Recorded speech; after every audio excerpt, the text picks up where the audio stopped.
I thought just like taking a step back, that the fact that we had the event and the discussion itself was kind of a refreshing change from the usual kind of events that nonprofits will have, which a lot of times it'll be strictly for fundraising purposes, or they'll have some people sharing some key messages about the nonprofit, but it's all tied around fundraising.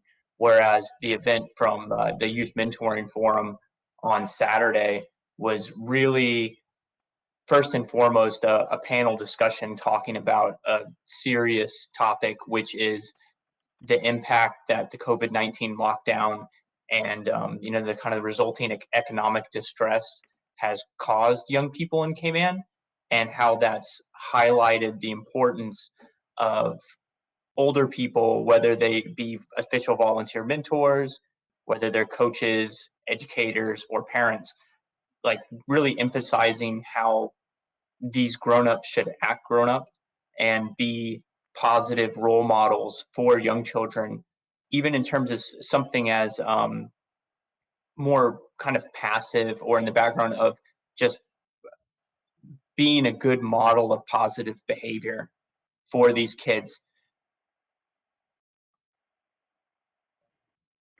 The variety of perspectives was good because, as we all know, we all wear different hats. We all live in different worlds, and that includes kids. So they came at it from kind of this after sports point of view, from strict from mental health, from school and learning, and then from ARC's perspective, which is kind of the conditions of home life among the kind of the most vulnerable and neediest members of society here. And what I thought kind of the main point, which was interesting to me, is because I read a lot about other jurisdictions like the United States or the UK or even other Caribbean territories, where there's a lot of news and information and stories coming out about how COVID and the raging pandemic, which are present, unfortunately, in these communities, how this is impacting the population, including young people. But for Cayman, it's kind of been a silent scream, where we haven't had these active infection rates here. And the lockdown, while it was very strict, was quite temporary.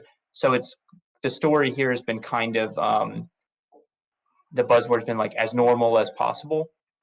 But what these adults were saying, or these panelists were saying, who deal with these kids, is they see the effects of this lockdown, and they see the effects of these stresses. And what Shannon Seymour was saying is she likens it to like holding a glass of water. So if I tell you, you can hold this glass of water, you say, okay, I can hold it for a minute, I can hold it for an hour, no problem. But let's hold this glass of water for 3 days, and all of a sudden it's a big issue, impossible. And that's kind of the mental pressures that people in Cayman are carrying around with them. And so during the lockdown, kind of this the acute cause of some of these issues, which we'll talk about the issues in a minute, I think, is these kids have, the community and families, we build external safety nets for ourselves, whether that's, as we said, sports and school, and maybe if they're getting help through counseling or other programs. And then during lockdown, that external safety net is taken away, and the kids are put in home environments. And some of the home environments, of course, are less than ideal, which is why they've been relying on these external safety nets in the first place. And then also in kind of the more ordinary households, we could say, there's a lot of extra, as we all know, a lot of extra stresses from COVID, usually like economic pressures, and parents are feeling stressed. Right. And I'll pull up a quote from Tara from ARC, which I thought was interesting, where she said,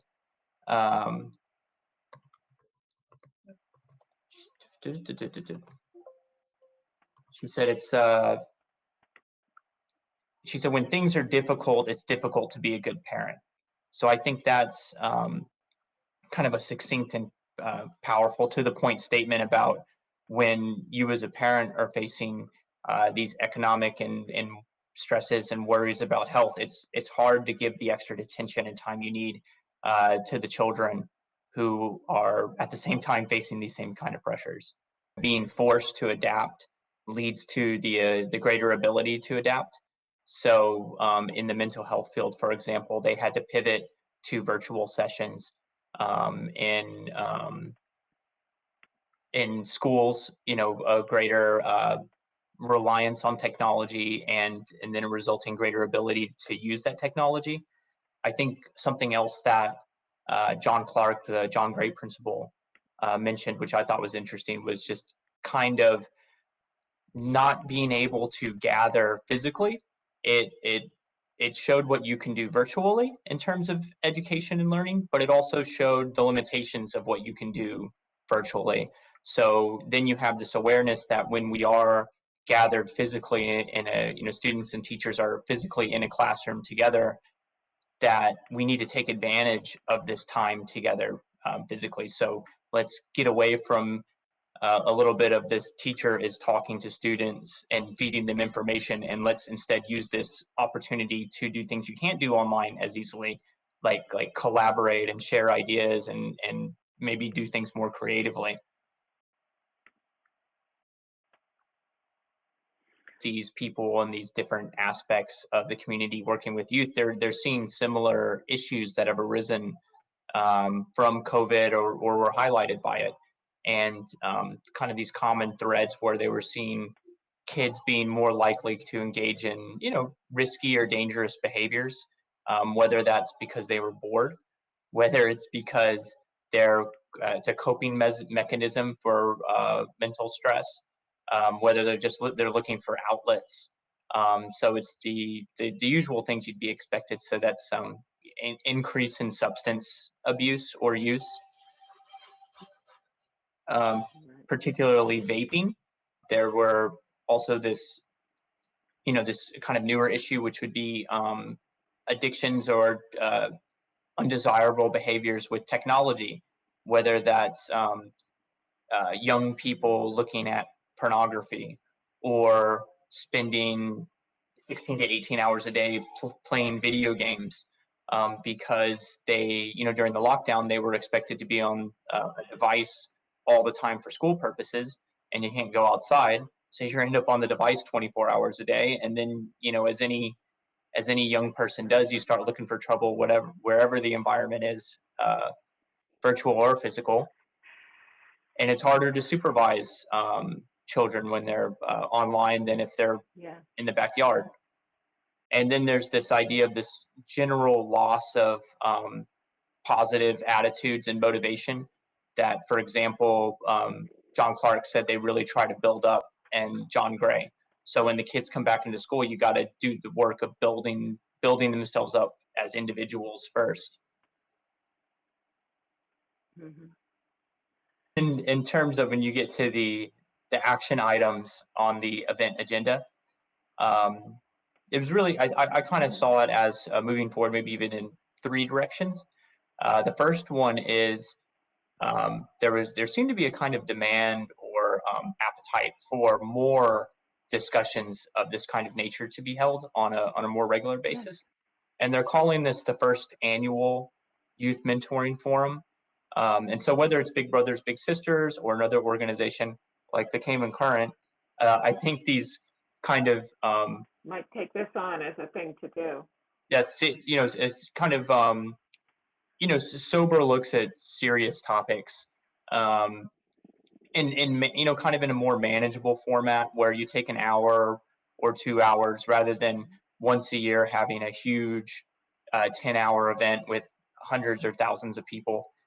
So kind of these regular discussions to make sure that these kinds of issues are people are aware of them, but they're also being discussed and talked about, and kind of keeping people engaged on these issues. The second kind of action point I saw or was aware of was kind of the request for mentoring training for people in the community who may not see themselves as mentors, but they're acting in that role model capacity. And I think that came from Paul Biles, who said, it'd be great if all the coaches and all these Yeah. um, grown-ups who are dealing with young people that we kind of get direction and training for what do we do when we encounter certain situations? How do we make sure that we're conscientiously modeling the kind of good behavior they need, etc. And the third point is, and this is from Big Brothers Big Sisters, is that they need more bigs. They are always looking for more mentors, and particularly Caymanian men. Mhm. And I think Shannon Seymour from the Wellness Center put it, very well, where she said, it's so important for a young person to have a role model that looks and sounds like them, because it's easier to make a connection, but it's Yeah. also that the kid can look at the grown up and you can more easily see yourself in them in the future. And it's kind of the Young reverse of person. what Mhm. former President Barack Obama said about Trayvon Martin, and he said, he could be my kid, when he was really speaking to this kid. This kid looks like me, and I can see myself in him. And it works the opposite way too, where a young person says, this is achievable for me to be a successful, um, well-adjusted adult someday. We do plan on actually having kind of a series where we're going to contact the panelists and just kind of talk specifically on the impacts of COVID from their perspective, and kind of have occasional more bite-sized chunks of the kind of stuff they were talking about on the panel. But I think when we are finished, we'll kind of have a half dozen stories just coming from the panel, and then these the roots and tendrils coming out from that, and it's a way to keep a light on it over a certain period of time.